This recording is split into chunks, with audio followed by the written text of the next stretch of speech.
Hello, friends. As we have ended with one more week on the Wall Street, and it is also very important because we are at the fag end of the calendar year 2025, because two more weeks to go for this particular year to end. And if you are looking at the Friday's close, it is all in red, but you cannot exclude the close uh, because you have to look at the overall week and then decide what has happened and what will probably happen. Because, yes, the market closed in red as far as Friday is concerned, but if you're looking at the overall week, then we have seen some exceptional gains as far as across the market performance is concerned. So, let us see what is this last day's closing in red is all about, because since winter holidays is about to start and market or obviously people will go for holidays, so nobody want to carry their positions. Most of them want to close their books. Okay, be it you're talking about industries, you're talking about companies, you're talking about financial houses.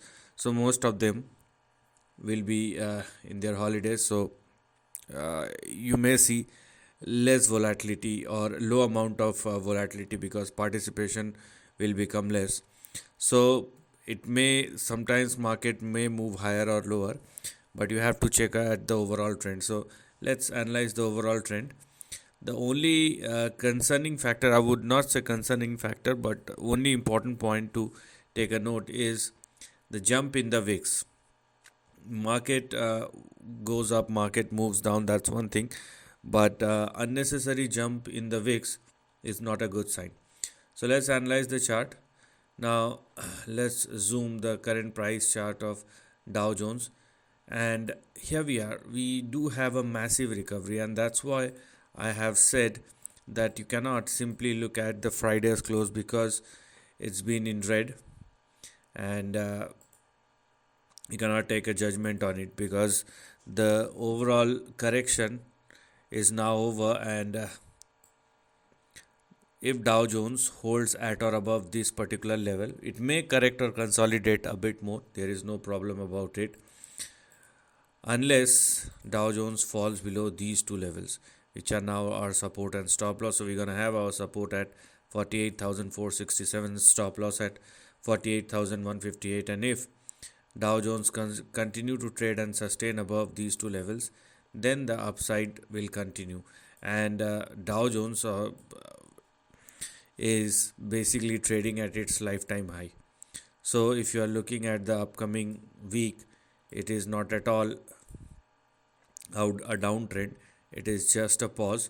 And because we are going to talk about the next 1 week, so if Dow Jones continue to trade and sustain above 48,467 instead of all the volatility and correction, so let the price stabilize, because Dow Jones may correct a bit more, but at the end of the day, if it hold itself at or above 48,158 and 48,467, then for the next 1 week, the range which is active may push Dow Jones in between 49,640 and 50,150. So this is all about Dow Jones.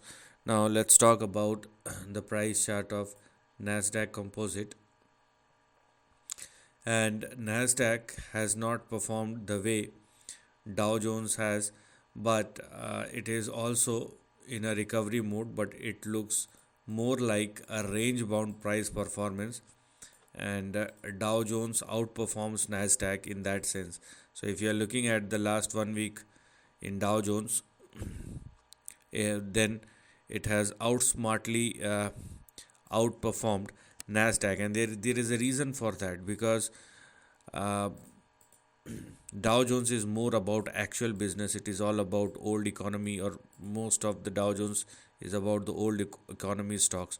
Whereas when we are not talking about the Nasdaq, it is more about tech, AI, and new gen companies. So basically, there is a sentiment, or there is a negative sentiment towards the tech companies, and obviously there is a premium for that.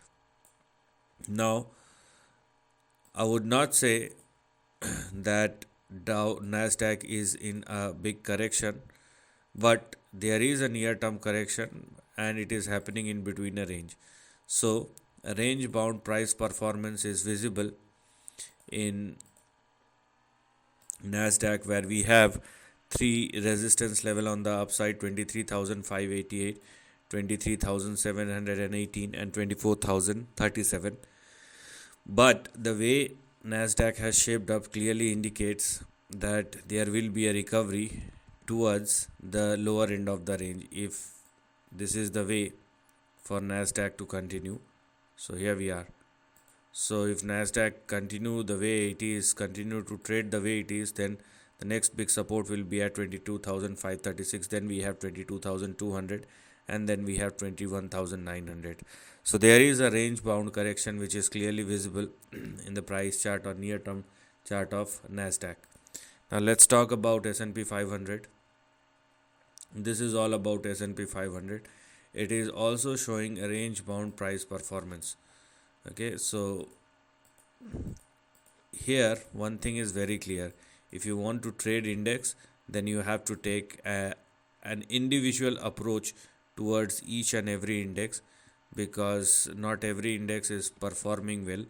So as far as S&P 500 is concerned, we have here we have this overall range to be looked at moving forward, where if S&P 500 continue to trade and sustain below 6,904 and 6,922, and they are our target or resistance on the upside, then the next couple of supports which one should look at starts with here we are 6635, below which we have 6,500 and 6,523. So S&P 500 and Nasdaq indicates near term correction. So does Dow Jones, but there is a basic difference, because Dow Jones is at its lifetime high and it is breaking out. But when we are looking at S&P 500 and Nasdaq, they both are trading in between a range. So you need to understand all these facts. Now let us talking about the dollar index and what kind of impact it does have, because if you are looking at the dollar index, then obviously a correction has already been started as far as dollar index is concerned, and that is one of the reason why one should say that the correction is for the near term, and the dollar index will move further. The way it is trading, it indicates further downside. Let me show it to you. So this is what we have here as far as the lower end of the range is concerned for dollar index. So what do we have in front of us as far as dollar index is concerned? So if US dollar index continue to trade below 100.37 and 99.71, then the next big support which we have may push dollar index in between 96.18 and 96.45. So we have some more correction in dollar index, which does indicate further up move in the equity market.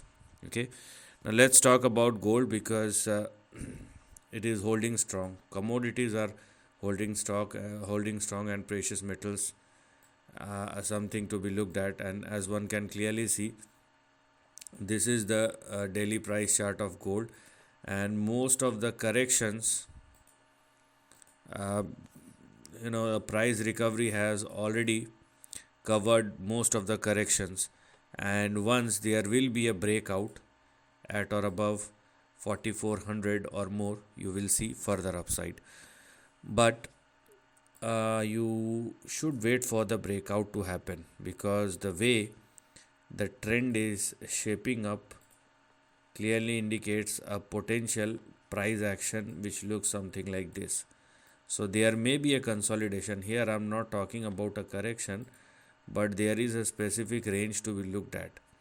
So it is also possible if gold futures continue to trade below 4400, there is a possibility that it may again move back to 3880 before it can actually swings higher, because there is a range in between which gold futures is trading.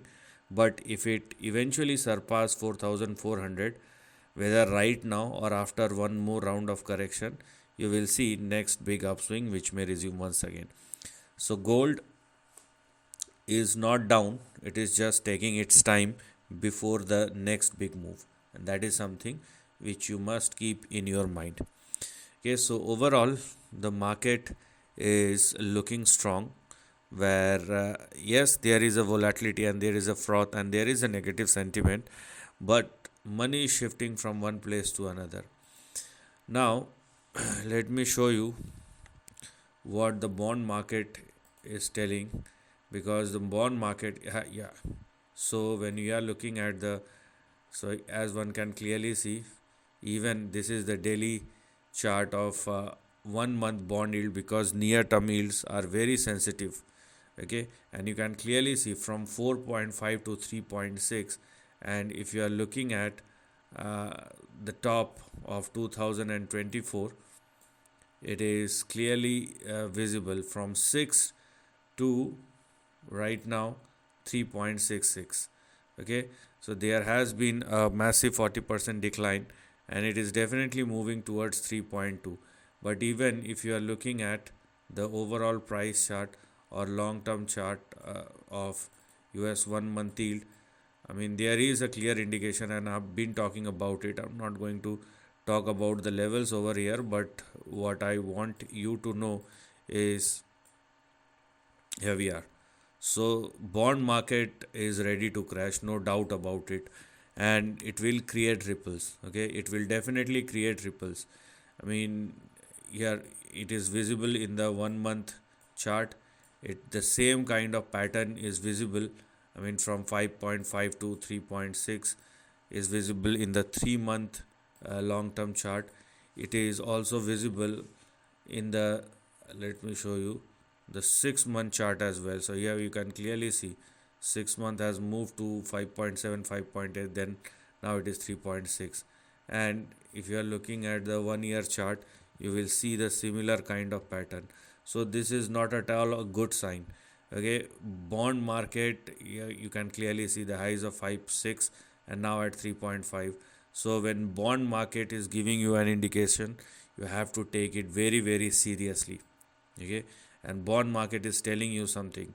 No doubt the main focus should be on the upcoming week, and I have explained the upcoming week and the potential trend as far as Dow Jones, S&P, and Nasdaq is concerned. They are also indicating a near term correction, but bond market is something which you must not ignore, because in those periods when bond market crash down, okay, so just to give you an example over here before I end this video, so that you can understand.